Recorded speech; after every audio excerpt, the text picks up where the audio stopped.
So the Macron camp in good humour 3 days out from the vote. Let's speak to one of their fundraisers, Sophie McLoughlin, who is part English and part French. So how did you get involved in the Macron movement en marche? Well, I have a very small company. I'm the only employee of my own company. And I've been very worried now for a few years because our politicians, left and right, I have a feeling have not been doing much these last 30 years. I've never voted before. You've never voted No, before? I voted for the first time in my life for Emmanuel Macron. I joined the campaign through some friends now a year ago, and I've been working with the fundraising team. I'm a volunteer. I work 2 days a week. And it's been a challenge because we started out 1 year ago with very few members. We're now 250,000, and we have over 40,000 contributors. There is a very interesting story about this because it is a party that has got itself up and running in a year, and it is now through to the second round of the presidential election. It's an extraordinary story, Yes. really, and it obviously Yes. is down to 39-year-old Emmanuel Macron. But there's been a lot of fundraising going on in the background, and I was reading today that you hired someone that President Obama had used when he was coming to power. Yes, absolutely. We hired the same company Obama used for his campaign.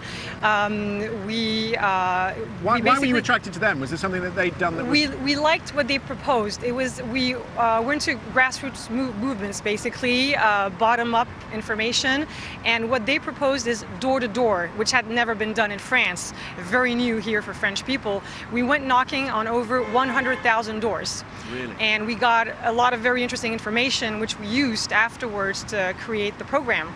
Or at least part of the program. Because it's very interesting, isn't it? When you talk about the failure of Hillary Clinton's campaign in America, one of the things she forgot to do, particularly in those Rust Belt states, and in the likes of Wisconsin, Florida, Ohio, Pennsylvania, she forgot to get out on the ground and meet the voters. You've been doing a lot of that. We've been doing a lot of that, and I think our campaign for the fundraising is very similar to Bernie Sanders because we appeal to our members by email, by the social media to help with whatever money they could.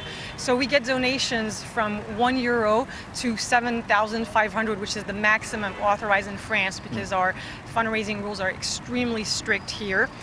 No companies are allowed to give any money, only people like you and I. Okay.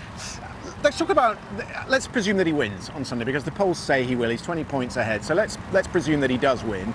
He's then going to need a parliament. There are very important elections in June for a new party such as yours. Absolutely. He's going to field 533 candidates, I think. 577. 577, okay. And half of them are never going to have worked in politics before. Where are you going to find them? So it's not exactly half.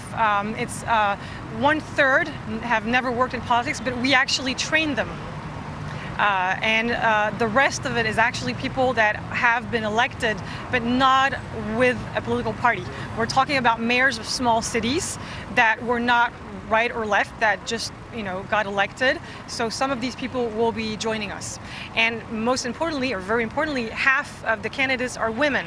Okay. And that's very new because it's legal in France. You have to have half the candidates are women, but other parties will actually put these women in zones that are not winnable.